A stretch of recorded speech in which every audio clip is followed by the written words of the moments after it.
as activities leading up to the 2023 general election continue, INEC, the Independent National Electoral Commission, is in the process of compiling the list of registered eligible voters. Now, in the ongoing process, INEC says it has delisted 1.1 million newly registered voters from its database. This ahead of the next general election.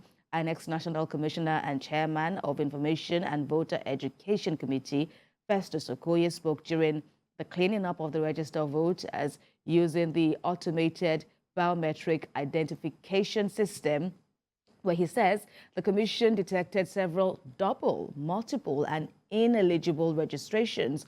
Mr. Okoye says out of the 2.5 million fresh registrations which were done between June the 28th last year and January the 14th of this year, 1.1 million records were found to be invalid and consequently delisted. He also noted that INEC will display the voter register once the process of verification is concluded, adding that permanent voter cards for all valid registrants are expected to be available for collection by the end of October or early November this year.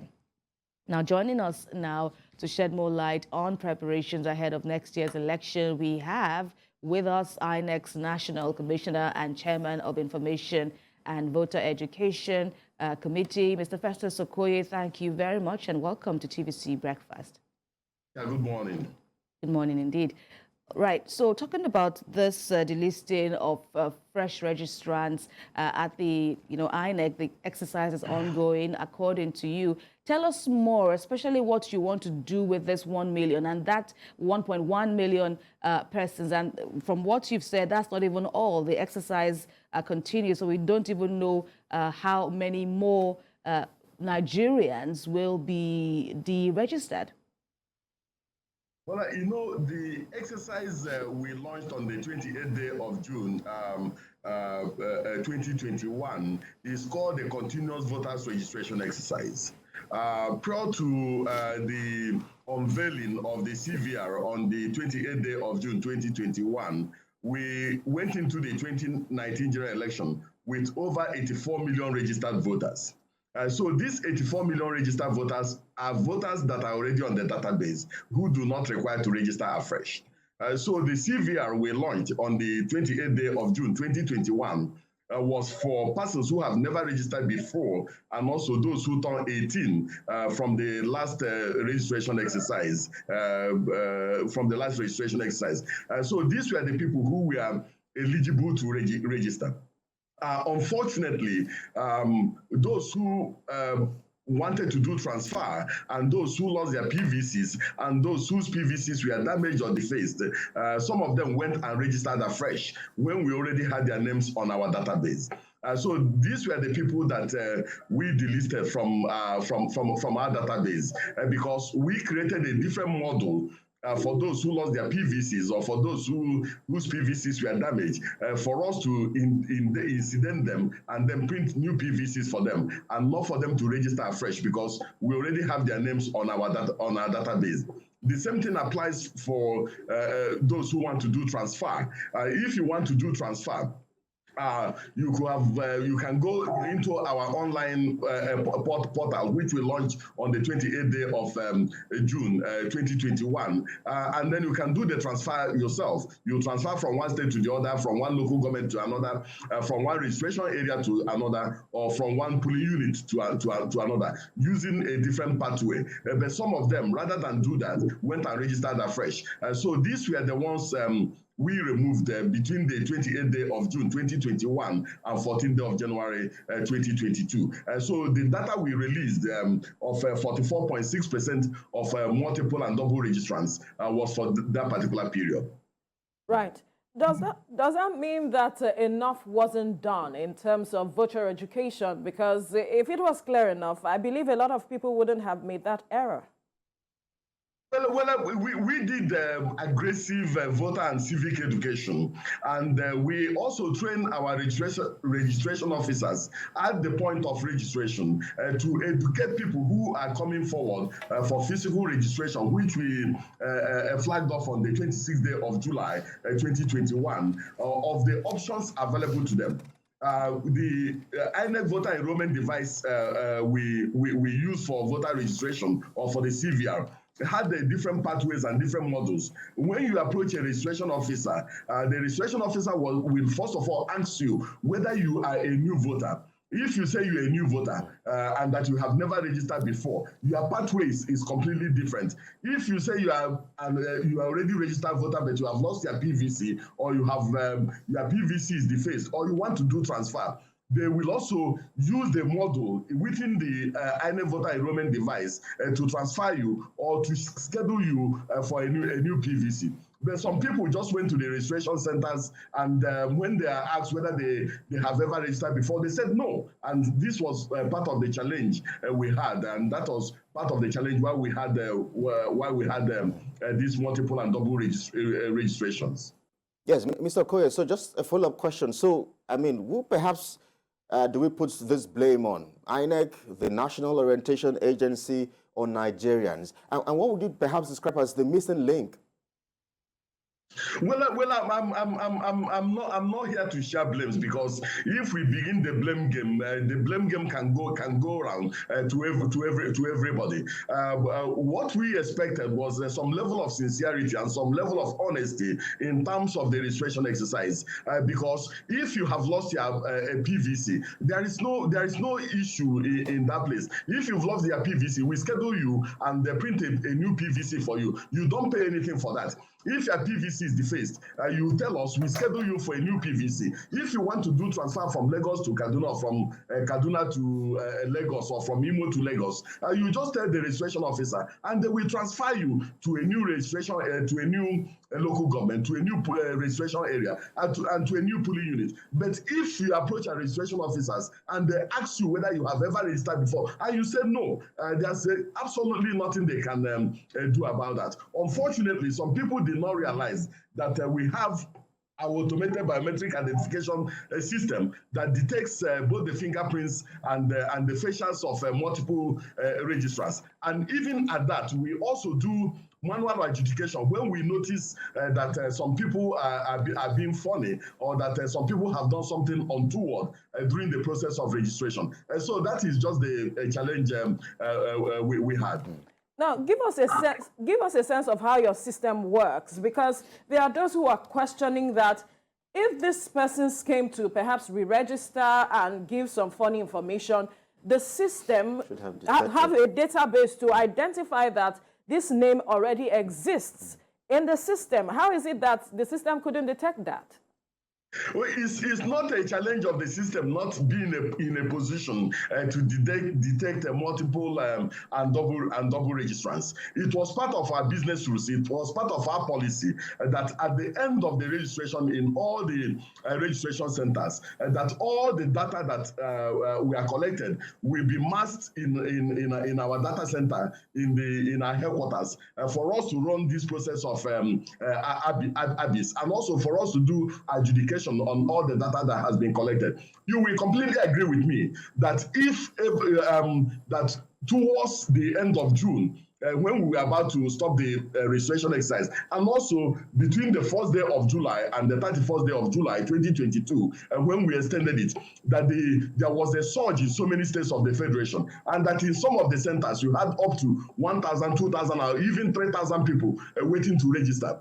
If the system was configured to be searching the database of the Commission containing over 84 million registered voters, it will take at least each individual between 10 and 15 minutes for us to attend to the individual. And if you say that you have lost your PVC, the implication is that we have to run your name. And if your name is Mohammed Audu, there's a possibility that we may have over 100 of them in our database. So sorting those things out will take some time. And that was why we masked all these things in order for us to do the ABIS in our office, and also do adjudication so that we can attend to the number of people who are massing to register. There is nothing absolutely wrong for people to give an honest answer whether he or she has registered before. If you say, no, I can't remember whether I registered or I haven't registered, it's a different thing. But if you are asked point blank,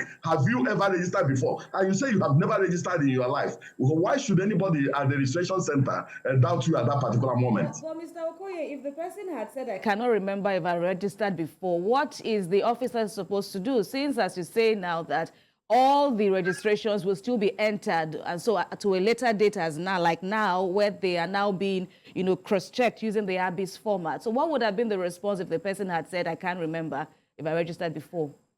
Yes, there are two pathways. In some of the centers, we establish what we call non-biometric centers. In other words, we train some of our officers with who had their mobile phones, who had their computers. If you say that you are not too sure that you have registered before, we isolate you, and then you go. Some of our registration officers, we go into our database using their mobile phones and check your name. If you can give them your name, give them maybe your date of birth, and if your PVC is damaged, and you give the last 6 digits of your VIN number, they can check it. You can even check it yourself if you have a mobile phone and you have an email address. You can even do all these things yourself. So we train our officers who can isolate you and then check our database and see whether you have registered before or you have not registered before. So we prepared well, and we made sure that we attended to as many people who came to the registration centers as possible. But quickly on this point, so what happens now? Has the window for those with damaged PVCs who didn't open up on time until they were discovered, what happens now? Do they still have a hope of, still voting, coming to have their issues sorted out? Well, if there are three issues here. First, if you wanted to do transfer and you went and registered afresh and we deleted your name, the implication is that your registration is still valid and you can vote in the place where you registered and not in the place where you wanted to transfer to. And so for those ones, they can still vote in the places where they originally registered. Secondly, if your PVC is damaged and you still have the PVC and your name is visible or your VIN number is visible, you can still vote during the 2023 general election, because the data of each registered voter resides in the BVAS and not necessarily in the permanent voters card. But if your PVC is lost completely and you went and registered afresh, unfortunately, there's nothing we can do about it. The implication is that you are not going to vote during the 2023 general election. You have to wait until after the election when we restart the CVR. Then you can rectify the challenge and then you'll be in a position to vote. All right, Mr. Okoye, I mean, we'll come to issues around some opposition we are hearing and seeing. But can I ask you, if we are seeing this huge number of delisted or multiple registrations between June 2021 and January 2022, I'm wondering what kind of numbers we'll perhaps see as delisted voters between January this year and the end of when we had that extension, which INEC wasn't even willing to go ahead with.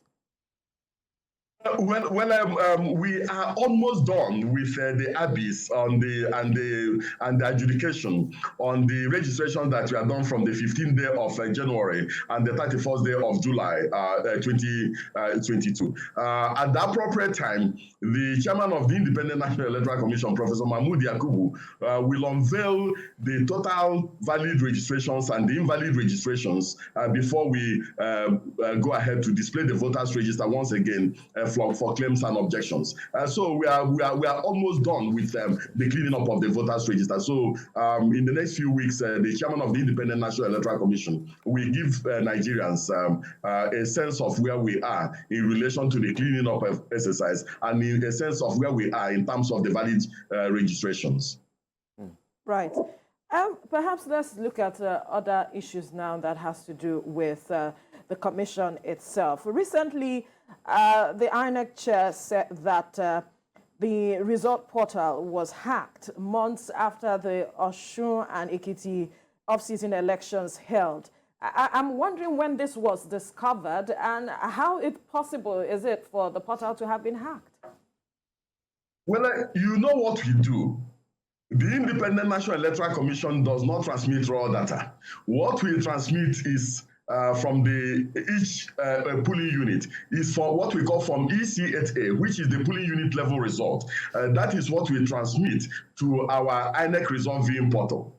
Now, every portal, every system is susceptible to being hacked. What is important is the type of defenses you provide to protect your systems and also to protect your portals and other things you use technologically. So for the commission, the chairman made it very clear that people made attempts to get to our portal, but our defenses were robust, our defenses were strong, and we couldn't get in. So they couldn't get in. So we assure Nigerians that our defenses are robust and that we'll continue to upgrade and we'll continue to protect all our technological devices from malicious attempts at being made by some individuals. So it was at the point of result upload that we discovered that some people were making attempts. But our systems are robust and our defenses are very, very strong. We have the best engineers in this country in the commission, and they are doing all they could to make sure that our systems are protected and that nothing untoward happens to our result viewing portal and other portals that we use for various activities. We would also be needing to, bring back the issue of this delisting of, of 1.1 million voters, registered voters. Well, first is, looking at the cursory look of the breakdown state by state. Bayelsa, Cross River, Ebonyi, and River States happen to have between 50 to 67% of invalid voters, going by the 1.1 million record that you just brought. So that's on the one hand. What's the implication of that? And now that reactions have, surfaced, one of which is COP, the opposition coalition, saying that this 1.1 million figure is a massive compromise of INEC's voter register. No, it is a massive show of transparency. It is a credit to the Independent National Electoral Commission that some people who thought that our systems are not robust, that we do not have the capacity and the facilities to detect multiple and double registrants, we are taking unawares because of the type of systems we have put in place and also the type of safeguards we have put in place. So I think that the nation should commend the Independent National Electoral Commission for the type of transparency we have displayed in terms of the continuous voters registration exercise. Prior to this period, it was slightly difficult detecting multiple and double registrants. But as you recall, when we are doing the biometric capture, we capture your face not smiling and also your face smiling. So some people, when they go and do funny things, they find it difficult to capture the face not smiling and also the face smiling. And then when they also use funny fingerprints, we're also able to detect some of these funny fingerprints. And so I think that the nation should commend the Independent National Electoral Commission for the level of transparency we have displayed and also for our ability to detect multiple and double registrants and get them off our voters register. The voters register is the bedrock of any electoral system. The moment you compromise the voters register, you have more or less compromised the integrity of the electoral process. So we want as much as possible to protect the voters register so that we can go into the 2023 election with a register that will command the confidence of the Nigerian people, command the confidence of the critical stakeholders, and also command the respect and buy-in of the various political parties. And that's exactly what we are doing, and that's exactly what we'll continue to do. I also asked you, Mr. Okoye, apologies for the interruption, about, yes. For example, now those 4 states, Bayelsa, for example, has, from that list, from this breakdown, 67% of the registered voters out of this new crop of, Nigerians who wanted to be registered. That kind of would spring off, some serious implications, wouldn't it? Well, as far as we are concerned, we have done what the law requires us to do. As far as we are concerned, we have done what we can do technologically to make sure that we remove multiple and invalid registrants. If you look at the table you are referring to, you can see that no state is immune from what has happened. Abia State had 49.6% of multiple or double registrants. Bauchi had 37.8. Oyo State had 42.3. Bayelsa had 67.1. Zamfara had 41.1. Yobe 37.5. Nasarawa State had 42.3, Imo had 43.3, Lagos had 28.4. So every state had a share of multiple and double registrants, and no state is immune from the challenge we are talking about. So what we are saying is that when we flag off the CVR, people should go and do what they are expected to do, honestly and without adding anything untoward to it. Because if you do not do what is right, we get you off the voters register, and that's exactly what we'll continue to do. Well, it's interesting because, I mean, very recently, elections have been marred by issues around voter apathy, votes buying and all of that. And we wonder, indeed, what the possible consequences would be with it going into the elections with all of this. But can I ask you, if perhaps just a few months away to the general election, if Mr. INEC chairman, Professor Mahmood Yakubu, is under any sort of pressure to put an end to the bimodal voter accreditation system or get fired? Because that's one of the allegations the Nigerian opposition party, or coalition rather, is making. Well, I'm with the INEC chairman and the national commissioners of the Independent National Electoral Commission in a retreat. Everybody is relaxed. We are doing what the Nigerian Constitution expects us to do. We are doing the job the Nigerian people have given to us. We are determined more than ever before to give Nigerians free, fair, transparent, and inclusive elections. Nobody is under pressure here. We are doing the work that has been assigned to us, and nothing, absolutely nothing will prevent us from doing the work the Nigerian people have given to us. If we conduct a very good election in 2023, it will elevate the status of this particular country within the Committee of Democratic Nations, and we are determined to do that. Nothing will prevent us from doing what the Nigerian people expect from us. And the use of the same beavers, they said that they found a suit at the Owerri Federal High Court, where it was filed since August 2022 this year, to stop the use of the same beavers. I'm wondering if there's any suit like that. Well, I'm not aware of that. But one thing we should bear in mind is that the Electoral Act 2022 is a very progressive piece of legislation. It's a piece of legislation that enjoys bipartisan approach. Almost all the stakeholders in this country we are brought into the making of the Electoral Act 2022, and the Electoral Act 2022 has concretely and unequivocally domiciled the use of the smart card reader or any other technological device within the electoral process. And the Nigerian people have accepted the beavers as a game changer and as the way to go. So I don't think that anything will prevent us from using the beavers during the 2023 general election. The country has invested so much in the acquisition of the beavers because the beavers was developed by our in-house engineers, but it's not being fabricated in this country. So we cannot invest billions of naira in the acquisition of the beavers and then jettison it for any other manual device. No, the commission is going ahead with the beavers, and the beavers will be used for voter accreditation during the 2023 general election. And I can assure you that that will definitely happen. INEC had also been talking tough about the issue of multiple registrations. Still on that point, Mr. Okoye, insisting that multiple registration is a crime. Is prosecution on the radar of INEC at this time? Well, the issue of prosecution is something that the commission will sit and make a determination on. As you pointed out, if you look at the figure for the period beginning 28th day of June 2021 and ending 14th day of January 2022, we had invalid registrants of 1,126,359.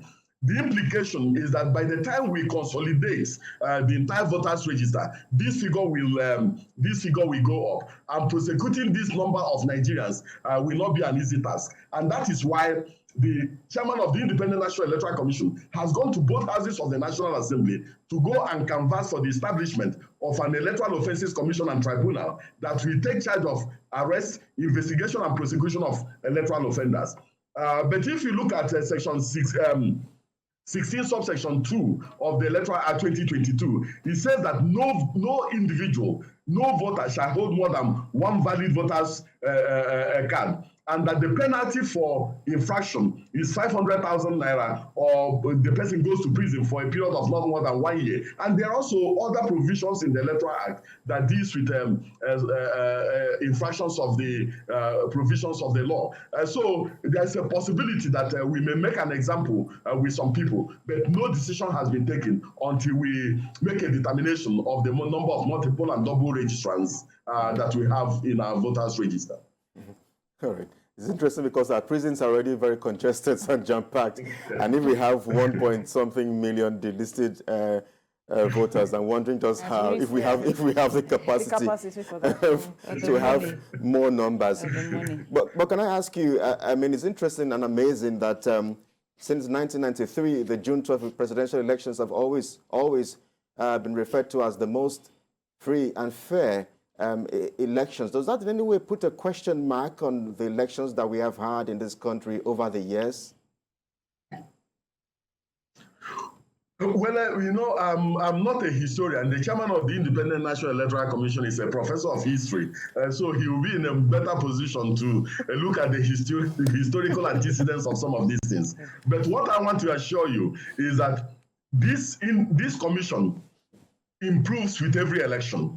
After every election, we do both internal and external review, and then we learn and draw valuable lessons from what has happened. We look at what we have done well, and we look at what we have not done so well, and then look at means of improvement, and then we look at what we did so badly and that we need to jettison, and then design a different pathway. So if you look at the trajectory, you can see that this commission has been improving with every election.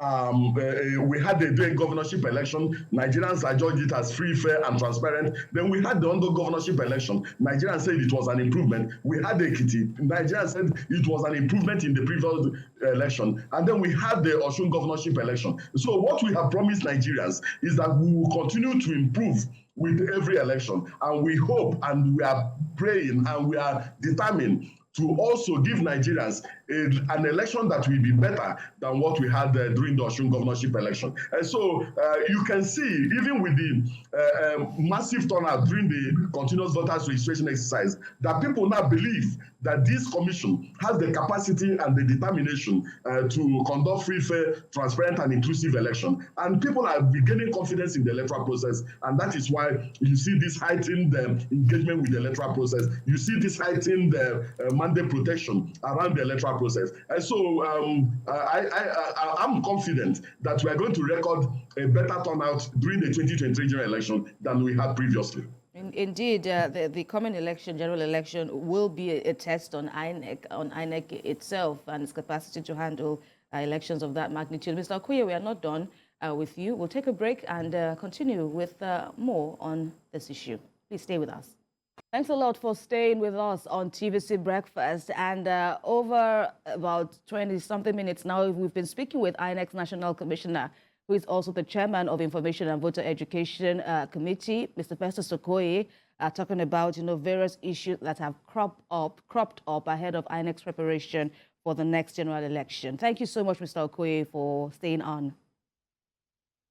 Thank you so much. Yeah. Right, Mr. Okoye, you've been speaking about multiple and double registration, but there's also the aspect of ineligible voters. And this is not a matter that has come up today. Over the years, a lot of persons have accused INEC of not doing enough at addressing that issue. Some have accused INEC of allowing persons that there are persons from other African countries coming in to vote. And I'm wondering if there's a system in place that addresses this issue of ineligible voters. The commission is a product of the Constitution and also a product of the law. Whatever we do is backed up by the Constitution and backed up by the law.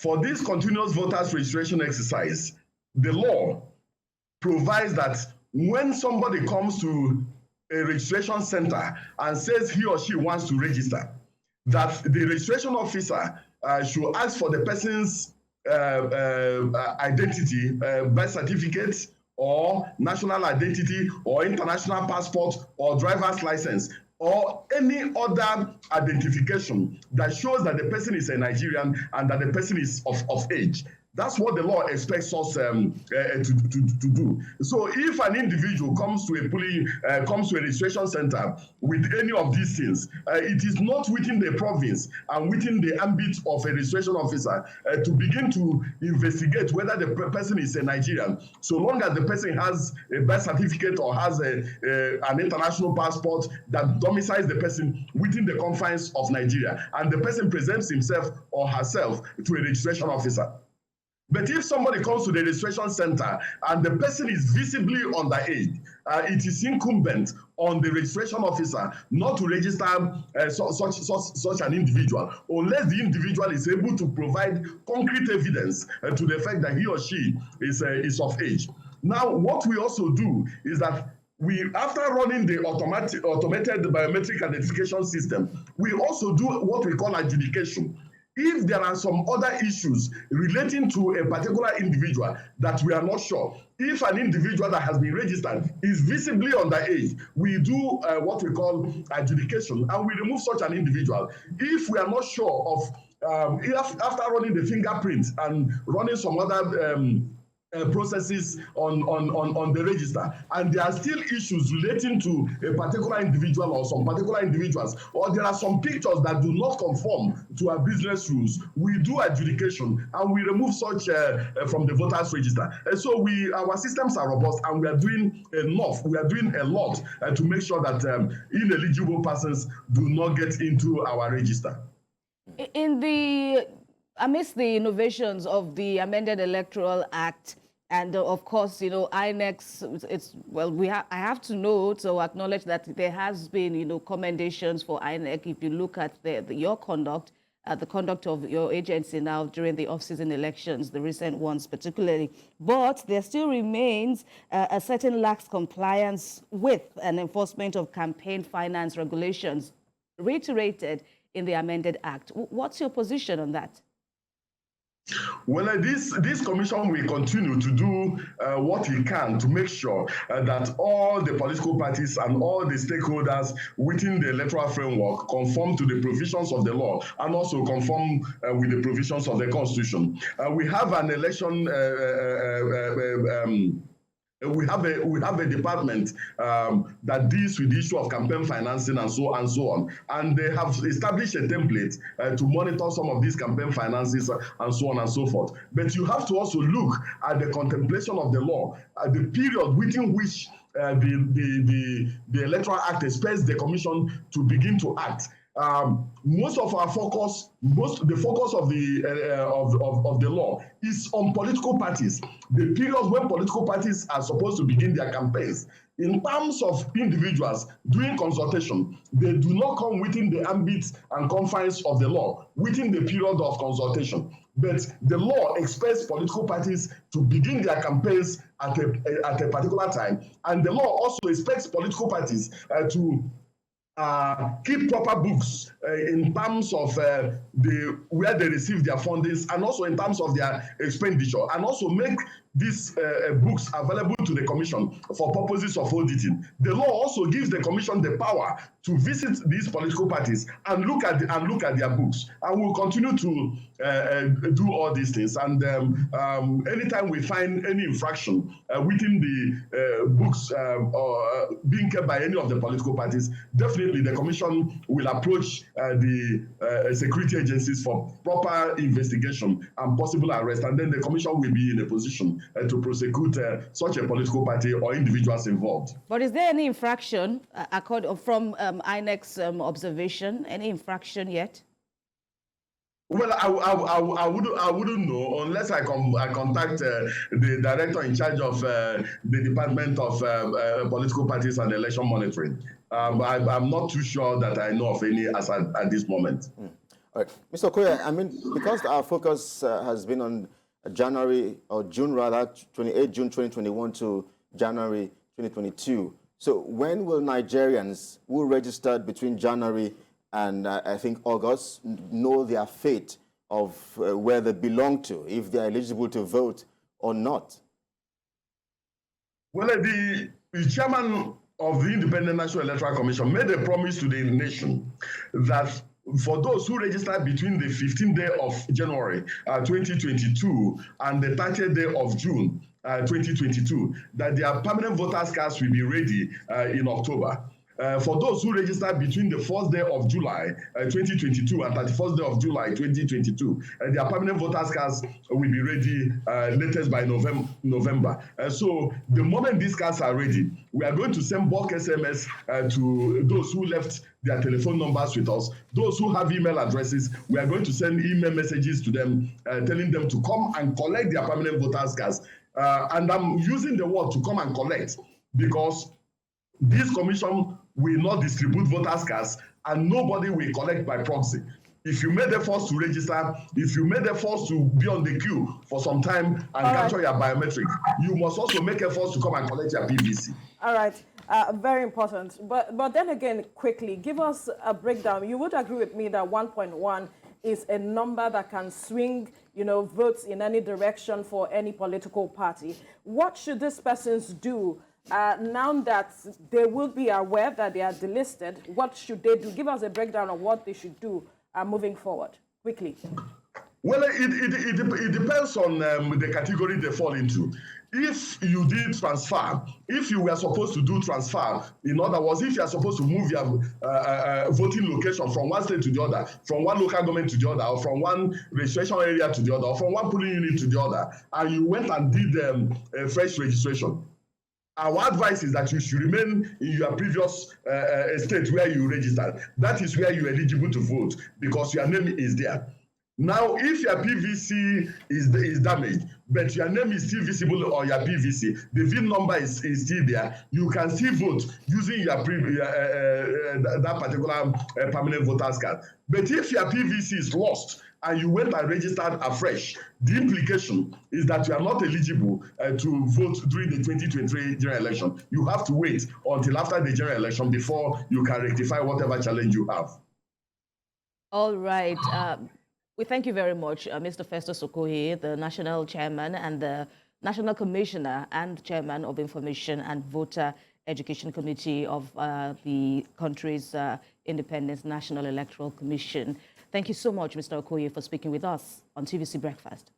We appreciate this opportunity. Thank you very much.